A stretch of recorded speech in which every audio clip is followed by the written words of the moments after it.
우리 설교 제목을 따라해 봅니다. 예수님을 외면하는 죄에서 돌이키라. 다시 한번, 예수님을 외면하는 죄에서 돌이키라. 예수님을 외면하는 죄에서 돌이키라라는 제목으로 또 본문의 말씀 중심으로 하나님의 은혜 나누기 원합니다. 제가 이제 유튜브 설교를 제 거를 들어보니까 제가 말이 엄청 빠르더라고요. 그래서 혹시 이게 2배속, 이걸 1.5배속을 했나 싶어갖고 다시 보니까 정상 배속인데 다른 여타의 목사님들보다 엄청 빠른 거예요. 여러분, 제가 이게 일부러 빨리 하는 건데 왜 빨리 하냐면 30분 안에 전할 내용이 너무 많은데 너무 지면이 모자란 거예요. 그래서 저는 일부러 빠르게 하는 겁니다. 천천히 할 수도 있는데 여러분 양해해 주시기 바랍니다. 이제 적응되셨죠? 엄청 빠르더라고요, 제가 보니까. 여러분, 좀 끔찍한 이야기일 수 있습니다. 여러분, 최근에 인도에서 실제로 일어났던 일인데요. 인도의 어떤 마을에서 16살의 소녀인데 이 소녀가 이제 성폭행을 당한 거죠. 그 마을에 있는 21살의 어떤 청년에게 성폭행을 당했어요. 여러분, 그러니까 이 어린 나이에 씻을 수 없는 큰 상처를 받게 된 이 소녀 얼마나 불쌍합니까? 자, 그런데요, 인도의 그 마을에는 정말로 이해할 수 없는 어떤 관습과 같은 것이 있었던 것 같습니다. 성폭행을 당한 그 남성, 성폭행을 한 남성, 그 남성과 그리고 당한 이 소녀 둘을요 밧줄로 꾹꾹 묶어갖고요 어떻게 했냐면 마을을 동면서 망신을 주는 거예요. 여러분, 가해자에게 망신을 주는 건 조금 이해할 수가 있어요, 그죠? 자, 그런데 어떻게 피해자에게 똑같이 가해자와 같은 취급을 하면서 망신을 줄까? 여러분, 더 놀라운 것은 무엇이냐면 그 딸을 가해자와 함께 밧줄로 묶어서 그렇게 마을을 돌면서 망신을 주자는 그 일에 그 부모가 동의를 했다라는 거예요. 그러면서 이 마을에서 이 망신을 줄 때 그 청년들, 건장한 청년들이 나타나갖고 이들을 막 때리고 폭행하고 수치를 주고, 여러분, 그런 일을 하는 거예요. 그 순결을 잃은 이 소녀도 너도 마을의 수치다, 똑같은 범죄자 취급을 하는 거예요. 그리고 부모는 너는 가문의 수치다. 여러분, 어떻게 이런 일이 일어날 수 있을까? 여러분, 이게요 너무나 말도 안 되는 상황이기 때문에 이게 이제 신문의 회자가 되고 세계 그죠 이렇게 타진이 된 거예요. 여러분, 이게 얼마나 어처구니 없는 일입니까? 여러분, 이게 아무리 그 마을의 전통이고 관습일지 몰라도 이거는 이제 상식적으로 이해가 안 되는 거예요. 일방적으로 피해를 받은 사람을 가해자와 똑같은 취급을 한다. 심지어 근데 그 상황 가운데 그 부모가 그 일에 동의를 했다? 여러분, 세상에 모든 사람이 나를 외면해도 여러분, 그 사람을 외면하지 않고 자기 편이 되어줘야 할 딱 한 사람이 누굽니까? 그를 낳은 부모잖아요, 그죠? 근데 그 딸의 아픔을 공감해 주어야 할 그 마지막 한 사람이어야 할 그 부모조차도 그 딸을 그렇게 망신 주는 일에 너는 우리의 수치다, 여러분, 거기에 동의를 했다라는 거예요. 그러니까 이 딸은 단 한 사람도 자기 편이 없는 거죠. 여러분, 그래서 너무나 끔찍한 일이었어요.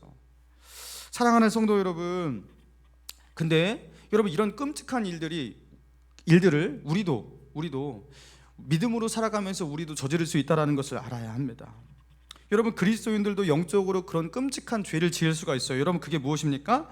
그리스도의 은혜로 구원을 받은, 그래서 그리스도인 된, 그리스도의 피로 구속을 받은 우리가 그리스도를 위해서, 그리스도의 나라를 위해서 고난받고 고통을 받고, 그렇죠? 그것을 위해서, 그리스도의 나라를 위해서 희생하고, 여러분, 그러면서 주의 사역을 감당하는, 그러면서도 어려움을 당한 그들이 있을 때 그들을 외면해 버리는 것.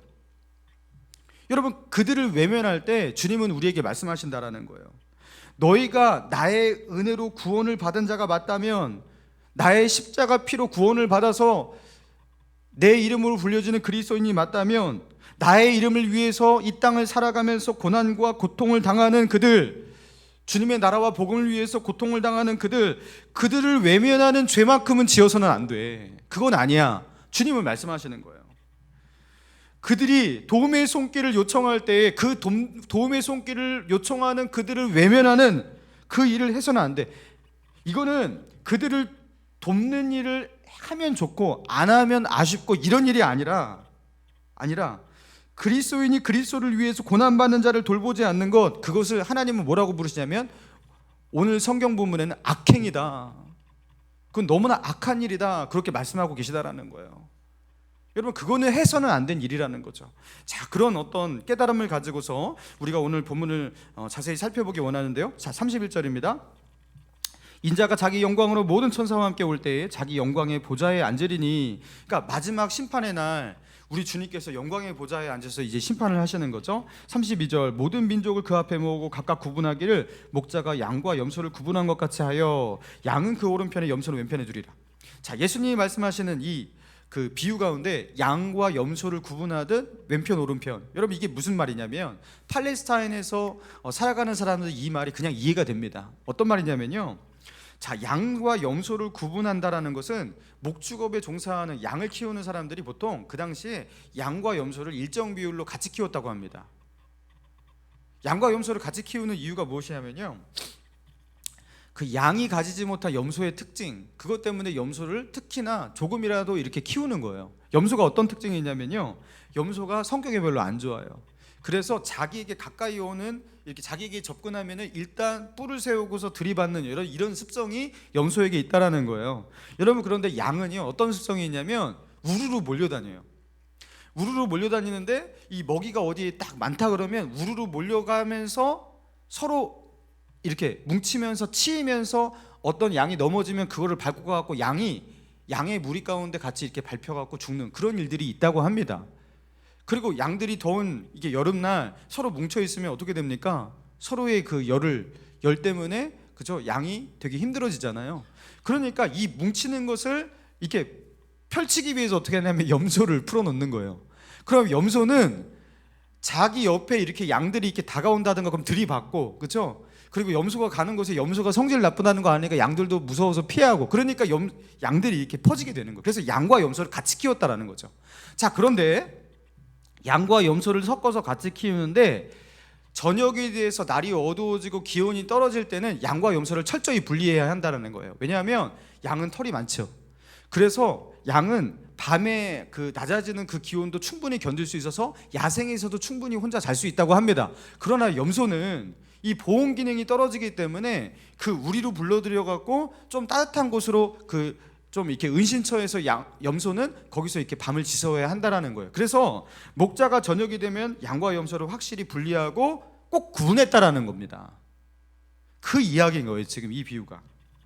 자, 그래서 양은 오른편에, 염소는 왼편에, 그렇게 그 목자가 저녁이 되면 구분하듯이, 그죠? 하나님께서 이 땅 가운데, 예수님께서 이 땅 가운데 다시 심판주로 오실 때 그렇게 우리를 구분할 것이다 말씀하시는 거죠. 자, 그러면서 오른편으로 분류된 그 양과 같은 자들, 의인으로 분류된 자들에게 말씀하십니다. 34절, 자 34절부터 36절까지 같이 읽습니다. 시작. 그때 임금이 그 오른편에 있는 자들에게 이르시되,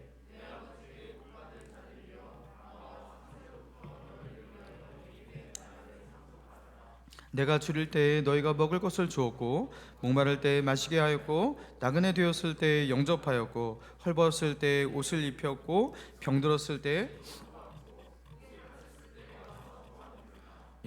이들에게는요 하나님께서, 그 예수님께서 상급을 주시는데, 내가 줄일 때에 너는 먹을 것을, 내가 목마를 때 마실 것을 너희는 주었다.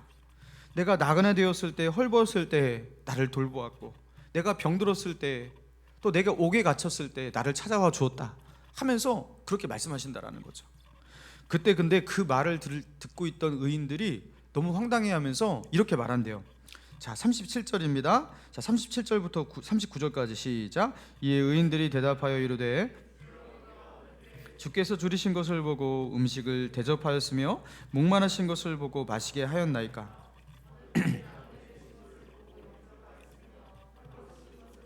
입혔나이까?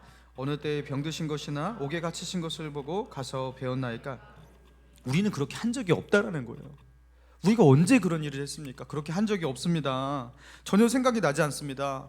그러니까 주님이 어떻게 대답하시냐면 40절 시작. 임금이 대답하여 이르시되, 내가 진실로 너희에게 이르노니 너희가 여기 내 형제 중에 지극히 작은 자 하나에게 한 것이 곧 내게 한 것이니라 하시고. 여러분, 제일 중요한 말씀이죠. 여러분, 근데 잘 봐야 돼요, 문장을.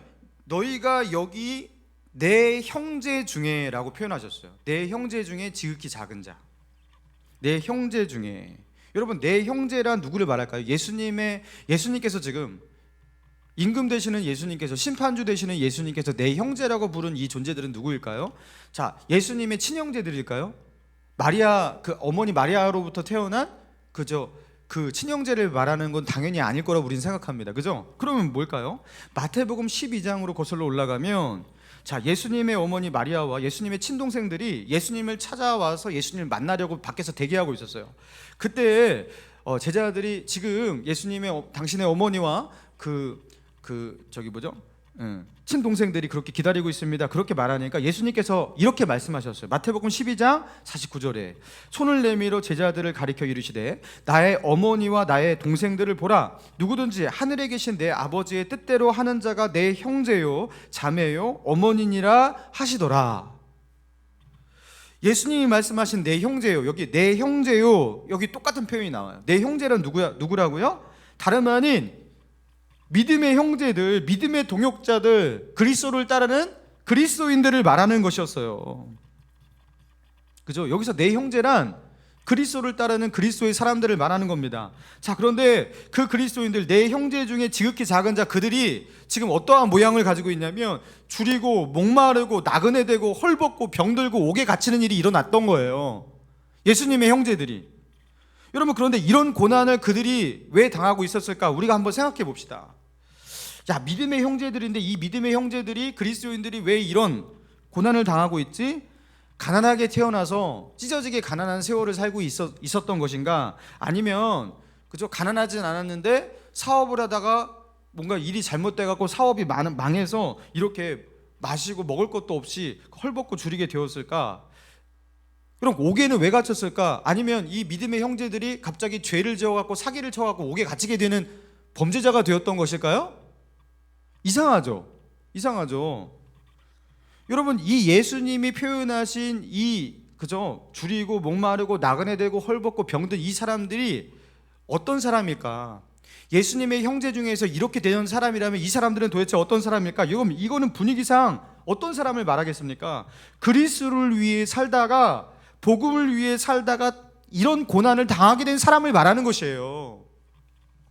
복음을 전하는 것을 위해서, 그죠? 사도 바울처럼 그렇게 나아가는데 헐벗고 줄이고 목마르고 배고프고, 여러분, 이런 고난을 당하게 된 사람을 말하는 거예요.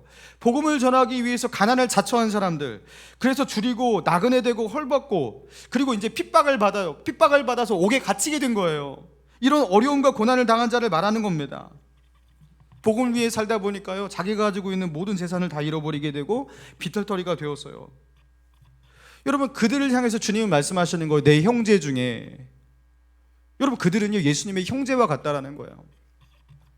그래서 그들은 지극히 큰 일을 위해서, 주님의 복음을 위해서 살아간다는 것은 얼마나 큰 일입니까? 여러분, 그런데 그렇게 큰 일, 주님의 나라를 위해서, 큰 일을 위해서 살아가는 존재이지만 이 세상에서는 별 볼 일 없는, 아무도 알아주지 않는 지극히 작은 자가 되기를 자처한 사람들, 그들을 말하는 거예요. 그런데 예수님은 말씀하신다는 겁니다. 그런 자들을 위해서 그들의 줄인 배를 채워주는 것, 그들에게 마실 것을 주고, 그들을 영접한 것, 그들을 찾아가 준 것, 그들을 돌봐준 것, 그것은 바로 내게 한 것과 똑같은 일이다. 그러니 내가 이제 너희에게 갚아주겠다 말씀하시면서 천국의 상급을 주신다라는 거죠. 자, 그리고 왼편으로 분류된 자들에게는 이렇게 말씀하십니다. 41절 보니까요 굉장히 험악합니다. 말씀이 시작.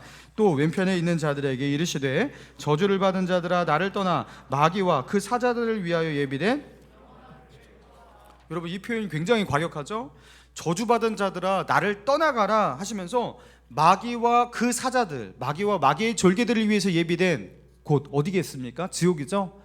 그 지옥불에 너는 들어가라, 이렇게 말씀하신다라는 거예요. 여러분, 얼마나 큰 죄를 지었길래 마귀와 같은 취급을 받고 있을까요? 마귀를 위해서 예비된 그 험악한 그 지옥에, 여러분, 그 지옥의 형벌에 왜 이들을 그렇게 똑같이 그렇게 지옥의 형벌로 예수님은 다스리고 계시는 것일까요? 여러분, 42절, 자 42절부터 우리 한번 봅니다. 시작. 내가 줄일 때 너희가 먹을 것을 주지 아니하였고, 목마를 때 마시게 하지 아니하였고, 나그네 되었을 때 영접하지 아니하였고, 헐벗을 때 옷 입히지 아니하였고.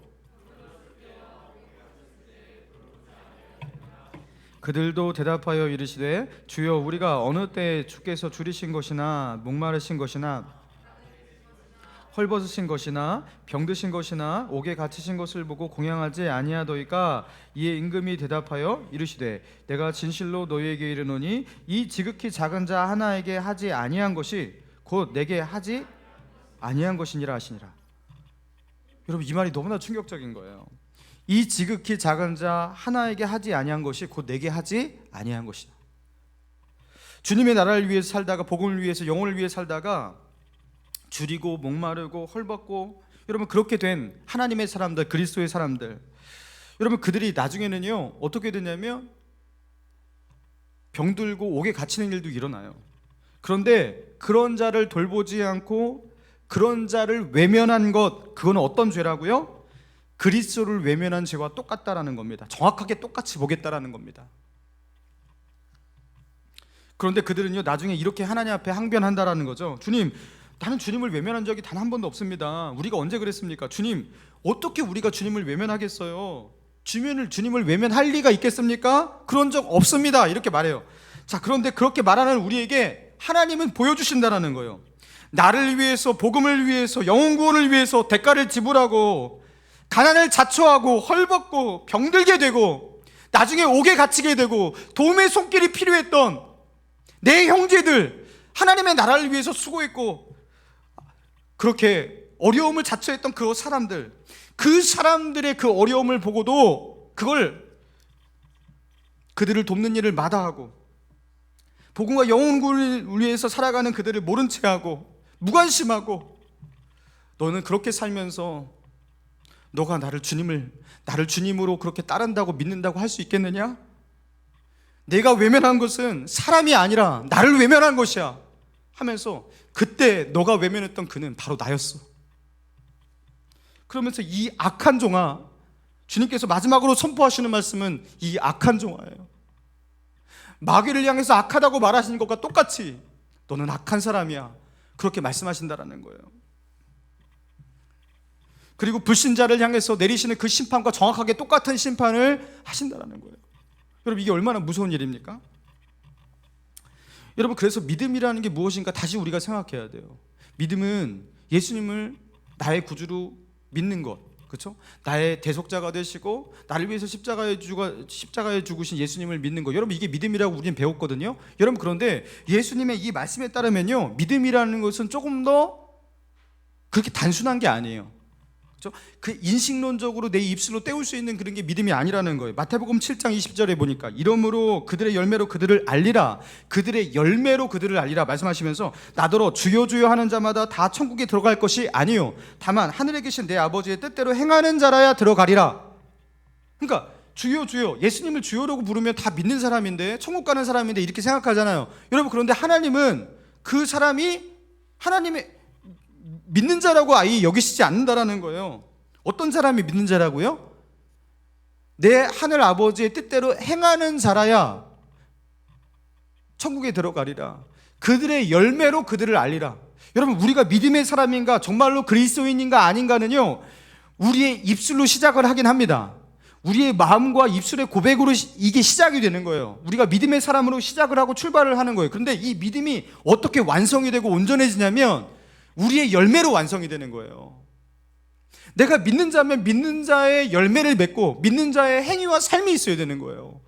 여러분, 이거는 절대로 분리할 수가 없는 거예요.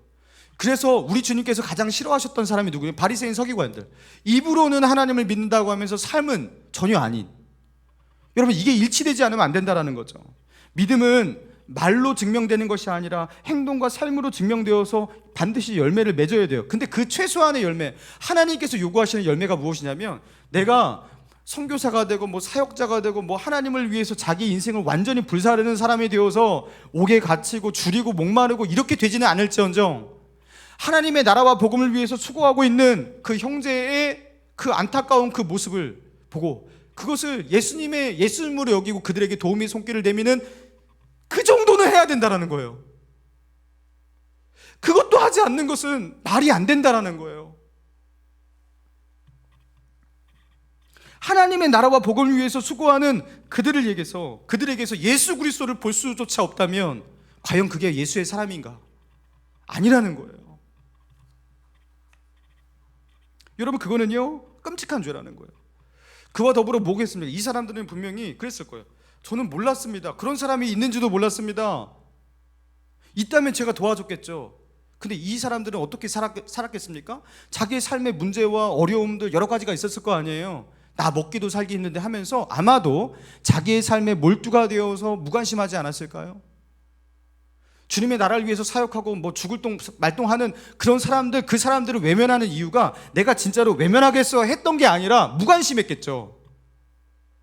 그런 사람들을 쳐다보지 않았겠죠.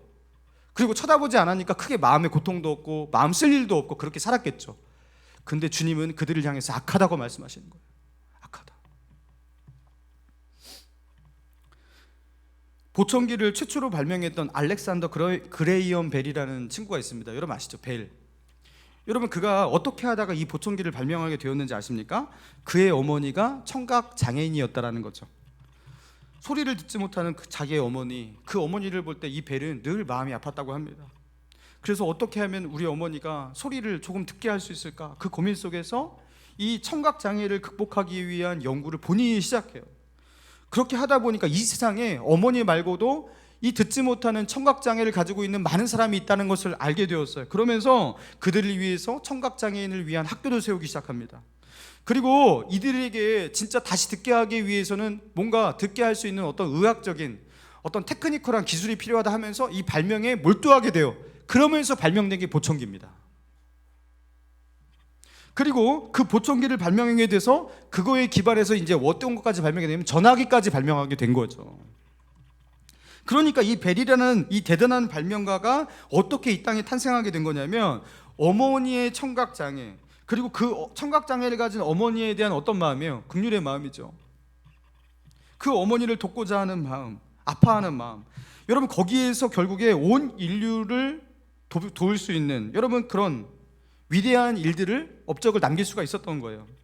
여러분 우리가 어디서부터 하나님의 일을 시작하게 되냐면요, 내 옆에 있는 사람의 그 아픔을 공감하고 그 아픔을 나의 아픔으로 받아들이는 것, 하나님의 일을 감당하는 그 사람들의 그 노고와 그 아픔과 거기에 공감하는 마음, 여러분 거기서 하나님은 하나님의 일을 시작하신다라는 거예요. 여러분 하나님은 말씀하고 계십니다. 내가 그리스도를 주로 부르는 그리스도의 사람이냐? 그리스도인이라면 그리스도를 위해서 살아가는 다른 수고하는 사람들, 복음을 위해서, 영혼 구원을 위해서, 하나님 나라를 위해서 주림과 목마름과 외로움을 감당하고 있는 그 자들, 여러분 그 아픔에 공감할 수 있어야 한다라는 거예요. 그리고 그 아픔을 조금이라도 나눠 가지고자 하는 그런 마음이 있어야지 너는 그리스도의 사람이라는 거예요. 그리고 하나님은 그것을 통해서 하나님 나라의 역사를 만들어 가신다라는 거예요. 사랑하는 성도 여러분, 그래서 여러분들에게 권면합니다. 최소한 내 옆에 있는 하나님의 이름으로 불려지는, 그리스도 이름 불려지는 동역자를 귀하게 여기시고 불쌍히 여기시기를 바랍니다. 이 시간 옆에 있는 분을 향해서 이렇게 말해 줍시다. 당신을 불쌍히 여기겠습니다. 자, 멀리 있는 분에게도 당신을 불쌍히 여기겠습니다. 여러분 제가 여러분 성도가요, 성도를 긍휼히 여기지를 않아요. 그러면서 이렇게 하면 저 친구는 다 좋은데 이게 문제야. 이게 문제야. 그래서 안 돼. 여러분 긍휼히 여기는 마음을 가지고 본다면 아마도 그분의 장점과 좋은 점 그리고 고마움이 막 느껴질 거예요. 여러분 우리가 여기서 혼자 예배드린다면 얼마나 쓸쓸하겠습니까? 저는 주일마다 너무나 감격스러운 게 뭐냐면 같이 하나님을 예배하고 하나님의 말씀을 나누고 같이 주님의 길을 가는 사람이 이렇게 많다라는 거. 옆을 보니까 이렇게 같은 마음을 가지고 있는 분들이 여기 이렇게 지켜주고 있고, 그죠? 이렇게 자기의 몫을 해내고 있다는 것이 여러분 얼마나 감격스러운지 몰라요. 여러분 얼마나 귀합니까? 그죠? 귀하게 여기시고 긍휼히 여기시기 바랍니다. 우리 다 문제 있잖아요. 그죠? 우리 못한 거 다 있잖아요. 여러분 하나님께서 우리에게 원하시는 것은 그런 눈이에요. 자, 그리고 주님을 위해서 많은 대가를 지불하시는 분들이 있어요. 하나님 나라와 복음을 위해서 수고하는 자들이 있어요. 특별히 선교사님들. 여러분 선교사님들이 여기도 있고 저기도 있고 굉장히 많으니까 선교사님은 흔한 어떤 그런 사역자로 그렇게 여기시는 분들도 있을지 모르겠습니다. 여러분 그렇지 않아요. 여러분 제가 이 사역자의 길을 가고 저도 한때 선교사로 헌신했던 사람인데, 저는 제가 선교사가 그 에피소드는 나중에 말씀드리겠습니다. 저는 정말로 제 목숨을 100번은 바쳤어요.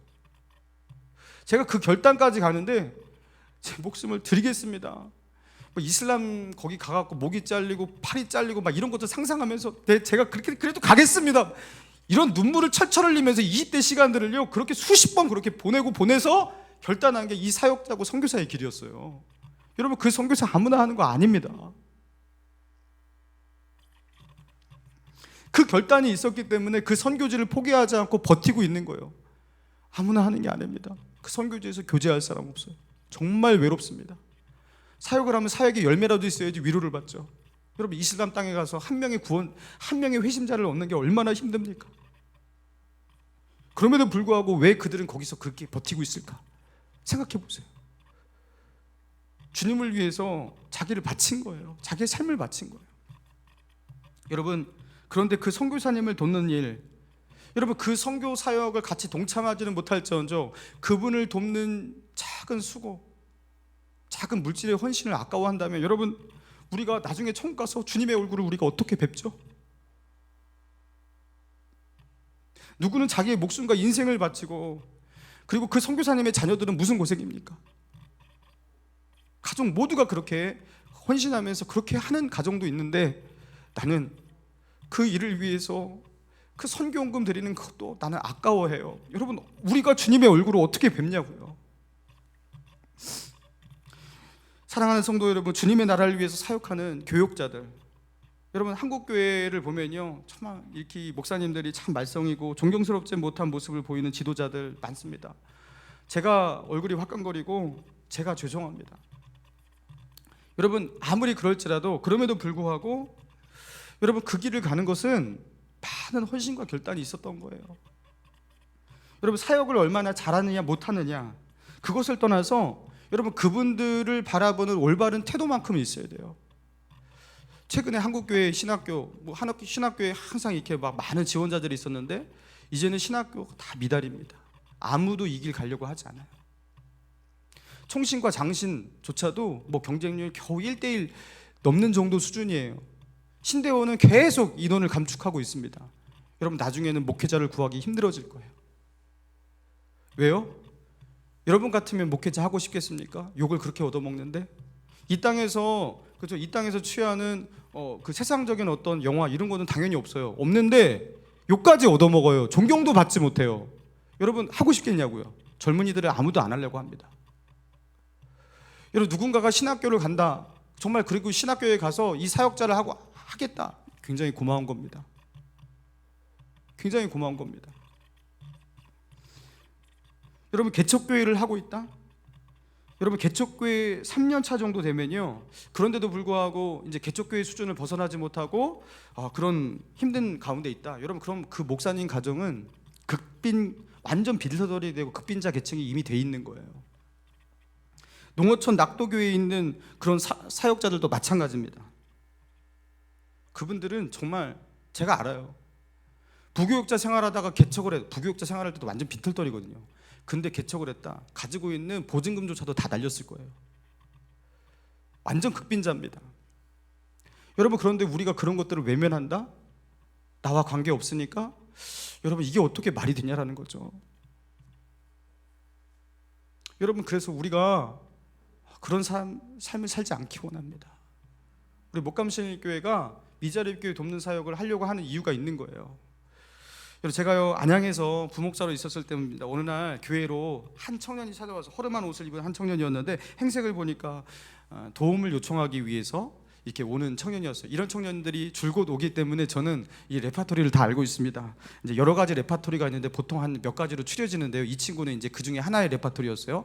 자기는 청년이고 여기서 상경해갖고 여기서 일하려고 하는데 어떤 사고를 당했고, 그래서 직장에서 이제 더 이상 일하지 못하게 되었고, 그런데 엎친 데 덮친 격 어느 날 지갑을 잃어버리게 되었다라는 것은 이게 만국의 레퍼토리거든요. 그래서 딱 해서 결국에 자기 고향 집에 돌아가기 위해서 차비가 필요한데 차비가 한 3만 원 정도 줄 수 있냐, 이거 3만 원도 거의 다 똑같아요.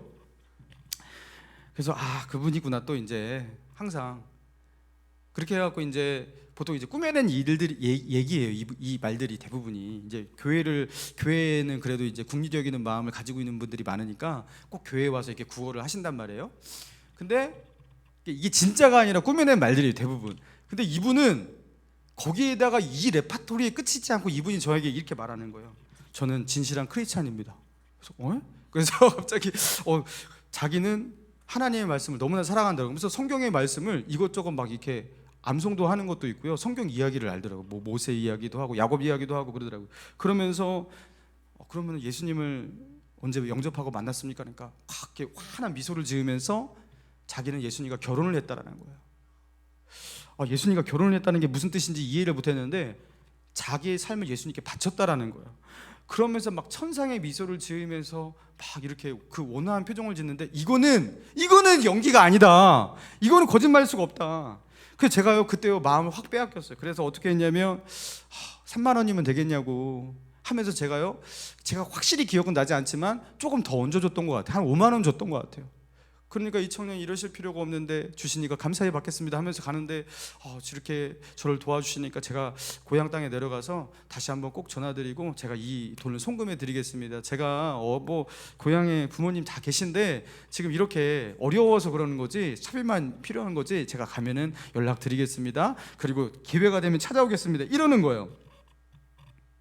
그리고 그 청년은 떠났거든요. 근데 연락이 끊어졌어요. 그리고 전화번호로 제가 문자를 줬는데 답장도 하지 않았어요. 그리고 알게 되었어요. 정신을 차리고 알게 되었어요. 그것도 연기였구나. 맨날 그거에 속는데 또 속는 거예요. 연기를 더 잘하고 더 리얼하게 하면 또 속는 거예요.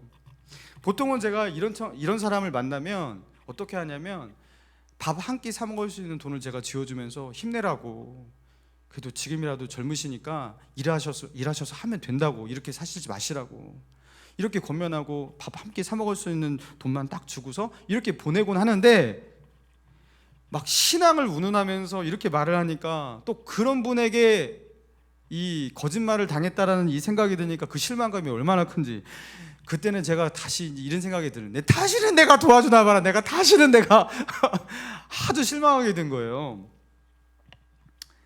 여러분, 그런데 이렇게 진실한 크리스찬이라는 것을 우리가 알게 되었을 때는 사람의 마음이 열리잖아요, 그죠? 하나님을 사랑하고 하나님을 섬기는 크리스찬을 만났을 때 여러분 그들을 향해서는 마음이 열리고 돕고 싶고 그런 거 아니겠습니까? 저는 원래 그런 사람이었어요. 그렇게 막 돕고 싶고. 근데 이것조차도 이용하는 이 나쁜 크리스찬들을 몇몇 경험하게 되니까요, 제 마음도요 강팍하게 변하는 거예요. 아니, 예수 믿는 사람이 더하네 아주, 그죠? 여러분, 회사에서 크리스찬 기독교인, 그죠? 그렇게 같은 직장 동료, 상사 이런 분들 경험하면서 여러분 우리가 느끼는 것이 무엇입니까? 교회 다닌다고 하면서 더하네. 그러면서 우리의 마음이 어떻게 변하기 시작하냐면 예수를 믿는 사람들을 향해서도 우리의 마음이 어떻게 되는 거예요? 냉소적으로 변하게 되는 거예요. 그 안에 있는 그리스도를 보지 못하고 그 사람이 그냥 인간적인 그 사람으로 보이게 되는 거예요. 그리고 그들 안에 있는 인간적인 모습과 죄성에 주목하면서 거기에 실망하고 상처받고, 그리고 사랑의 마음이 식어가고, 그리고 그리스도 안에서 공감하고 연대하는 마음이 없어지게 되는 겁니다. 여러분, 주님은 이것을 예언하면서 말씀하셨어요. 마태복음 24장 11절 이하에 거짓 선지자들이 많이 일어나 많은 사람을 미혹하겠으며 불법이 성함으로 많은 사람의 사랑이 식어지리라. 그러나 끝까지 견디는 자는 구원을 얻으리라. 여러분, 이게 교회 공동체에서 일어나는 일들을 말하는 거예요. 마지막 날에 어떤 일이 일어난다? 거짓 선지자들, 거짓으로, 그렇죠? 이렇게 등쳐먹는 사기꾼들 기독교 안에 많이 일어나요. 그리고 불법이 성함으로 우리 안에서도 불법이 성하게 된다라는 거예요. 그러면서 우리가 어떻게 된다고요? 사랑이 식어진다. 실망하게 되고 상처받고, 그러니까 어떻게 돼요? 사람을 향해서 신뢰를 보내지 않아요. 더 이상 나는 하나님만 믿지 성도는 안 믿어. 이렇게 되는 거예요. 그래서 교회 안에서도 개인 플레이를 합니다. 여러분, 그런데 예수님이 말씀하셨어요. 끝까지 견디는 자는 구원을 얻으리라. 여기서 말하는 끝까지 견딘다라는 게 냉소로 일관하면서 나는 사람들 안 믿어, 예수 믿는 사람 다 별 볼 일 없더라. 여러분, 이게 견디는 겁니까? 아니겠죠. 그럼에도 불구하고 그리스도인으로서 마땅히 가져야 될 그 마음을 끝까지 가지는 거예요. 사람들은 나의 이 마음을 이용할지라도, 내가 이 사랑의 마음을 가지고 나아가는데 여기서 상처가 있을지라도, 그럼에도 불구하고 우리 안에 절대로 냉소의 마음을 들이지 않는 거예요. 여러분, 교회의 가장 큰 환난은요, 우리 안에 냉소라는 것을 아시기 바랍니다. 이것이 내 안에, 우리 안에 사랑을 식게 만드는 거예요. 여러분, 식어진 이 사랑을 가만두시면 안 되는 거예요. 여러분, 교회에서 상처받으신 분 많으시죠? 어떤 분은 그래서 목감신일교회 찾아오신 분도 있으실 거고요. 그리고 여기 안에서 상처받는 분도 있으실 거고요. 여러분, 그래서 나는 더 이상 사람을 믿지 못하겠어 하면서 우리 안에 사랑이 식어간다면 여러분, 이거는 사탄이 계획한 대로 되고 있는 거예요. 여러분, 이걸 자연스럽게 그냥 받아들이시면 안 됩니다. 여러분, 이 시험에서 빨리 이기시기 바랍니다. 그럼에도 불구하고 우리는 어떻게 해야 돼요? 사랑해야 합니다. 그럼에도 불구하고 우리는 어떻게 해야 돼요? 믿을 수 없는 그 사람을 믿어야 됩니다. 상처받겠죠. 다시 또 실망하겠죠. 그러나 그럼에도 불구하고 우리는 사랑하는 걸 포기하면 안 돼요. 그러면 나도 망하고 교회도 망하는 거예요. 절대로 냉소적인 사람이 되어서는 안 돼요. 왜냐하면 우리 안에 식어진 사랑으로 인해서 그리스도인의 그 진실한 동역자들끼리도 서로 외면하게 된다면 여러분, 결국 우리는 누구를 외면하게 돼요? 그리스도를 외면하게 되는 거예요. 우리는 악한 자가 되어버리는 거예요. 여러분, 그래서 절대로 그렇게 되면 안 돼요. 재작년에 그 전라남도 영안군에 있는 미산교회 그 한 팀은 저 소환도로 갔죠. 여러분, 그때 이제 저희가 개척하고 나서 3년차까지 했나요? 그 코로나 때문에 지금 못했잖아요. 그 사역을 할 때였어요. 셋째 날 정도였습니다. 그 미산교회 이제 사역 일정이 굉장히 빡빡했죠. 하루에도 마을 회관을 몇 개를 돌면서 그렇게 사역을 했었는데 여러분, 그때 이제 대부분 이제 70대 후반, 80대 이런 할아버지 할머니들이에요. 이분들이 이제 농촌에서 밭 메고 막 이렇게 하니까 이분들의 손과 발이 성한 데가 없어요. 그리고 발에는 어떤 분은 흙을 이렇게 묻히고 오시고, 그리고 어떤 분의 그 발은 그냥 무좀으로 가득해요. 무좀, 그냥 발톱 무좀부터 해갖고 그냥 발바닥도 다 무좀이 있어요. 여러분, 그런데 우리 그 목감신일교회 이제 미자리교회 선교팀이 가갖고 어떻게 했습니까? 그 발 마사지를 했잖아요. 저도 그 발 마사지 수십 명 했어요. 하고 어떤 분이 염색도 해주시고 마스크팩도 해주시고, 그죠? 그리고 떡과 그 과일로 그렇게 대접도 하고, 그러면서 마지막에 축복성 불리면서 그렇게 축복성으로 그들을 축복해주고. 여러분, 그렇게 사역을 하는데 한 3일째 되니까요 엄청 지치더라고요. 몸이 피곤하고 너무나 숨가쁘게 이게 달려오니까 제한된 시간이 조금밖에 안 되는데 그 시간에 사역을 다 해야 되니까 이제 그런 거예요. 그러면서 야, 이제 거의 다 이제 끝났구나 하면서 저녁 때쯤 되었어요. 저녁 때쯤 되었는데 갑자기 제 마음 가운데 어떤 마음이 드냐면 뭉클하는 거예요. 뭉클하는 거예요. 뭉클하면서 이게 이 뭉클함이 그냥 뭉클함이 아니에요. 이제 성령의 임재와 하나님이 너무나 가까이 계신 거예요. 여기. 그리고 하나님께서 꼭 그 순간에 저에게 이렇게 말씀하시는 것 같았어요. 대성아, 고맙다. 대성아, 고맙다. 하나님이 왜 나한테 고맙지? 하나님께서 그 사역을 하는 것을 너무 기뻐하시는 거예요. 뭐 그 할아버지 할머니 뭐 발 주물러 드리고 마사지하고 그 섬기는 게 뭐 그렇게 크겠어요. 여러분, 그런데 하나님께서 저에게 고맙다.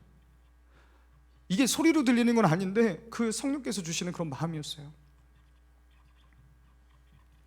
하나님께서 그 사역을, 그 섬김의 사역을 너무 기뻐하시는 거예요.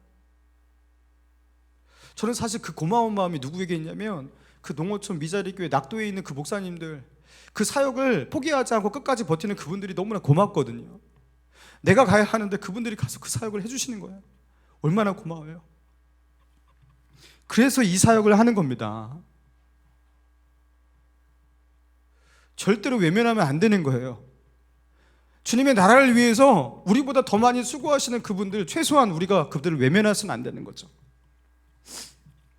사랑하는 성도 여러분, 여러분들에게도 고맙습니다. 세상이 얼마나 힘들고 만만치 않은데 그럼에도 불구하고 믿음으로 살려고 버텨주셔서 여러분 고맙습니다.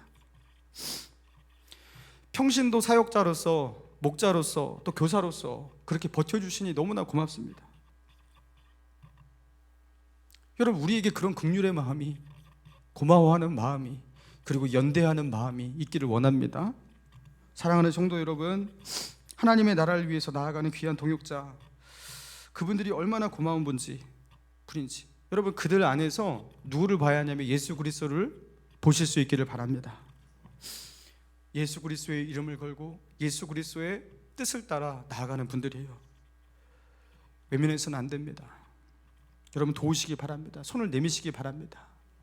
우리 목감신일교회에 지금은 뭐 선교 헌금 내에서만 선교를 하고 있는데, 우리 교회는 앞으로 일반 재정에서도 선교도 하고 또 구제도 하고 하나님의 사역을 좀 더 왕성하게 할 수 있는 그런 교회가 되기를 원합니다. 그렇게 그들을 위해서 기도해 주시고 또 물질과 마음으로 돕고, 또 우리의 삶 가운데 우리 곁에 허락하신 그 동역자들을 그런 마음으로 그들을 도울 수 있는 저와 여러분 되기를 바랍니다. 그러면 주님께서 고맙다, 내가 너에게 갚을 것이다, 주님 마지막에 말씀하실 줄 믿습니다. 우리 같이 주신 말씀 붙잡고 기도하며 나아가기 원합니다.